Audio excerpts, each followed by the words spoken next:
CNG आणि पीएनजीचे दर मोठ्या प्रमाणात खाली येण्याची शक्यता. पुढच्या आठवड्यात पार पडणार जीएसटी कौन्सिलची महत्त्वाची बैठक. सीएनजी आणि पीएनजी जीएसटीच्या कक्षेत आणण्याचा विचार. नालासोपारा पूर्वेतील एका खाणीत 5 जण बुडाले. 2 जणांचे मृतदेह सापडले. 3 जण बेपत्ता. शोधकार्य सुरू. विद्यमान सरकार कार्यकाळ पूर्ण करणार नाही. ठाकरेंनी वर्तवलं भाकीत. मंगळसूत्राचं नरेटिव्ह खरं होतं का? सवाल करत भाजपची ठाकरेंकडून केली. निवडणुकीपूर्वी उपमुख्यमंत्री देवेंद्र फडणवीस आणि त्यांच्या पिलावळींचा सोलापुरात दंगली घडवण्याचा प्लॅन होता. काँग्रेस खासदार प्रणिती शिंदे यांचा गंभीर आरोप. भाजपनं आरोप फेटाळले. लोकसभेत सोसलेल्या त्रासाचं उत्तर देणार. विश्वजित कदम यांचा भर सभेत इशारा.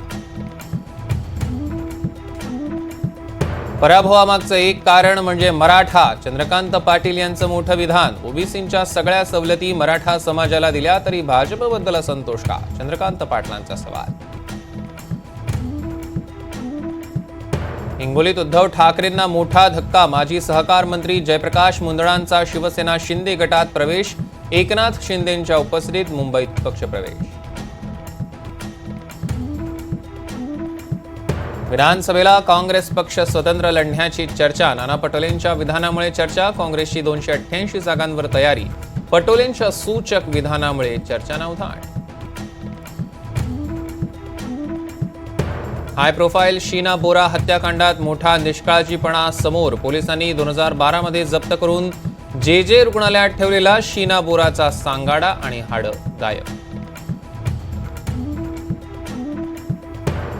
बद्रीनाथला निघालेल्या 14 भाविकांवर काळाचा घाला. खासगी बस अलकनंदा नदीत कोसळून अपघात. पदव्युत्तर अभ्यासक्रमांच्या नावनोंदणीस मुदतवाढ. 19 जून पर्यंत ऑनलाईन नावनोंदणी. 26 जूनला पहिली गुणवत्ता यादी.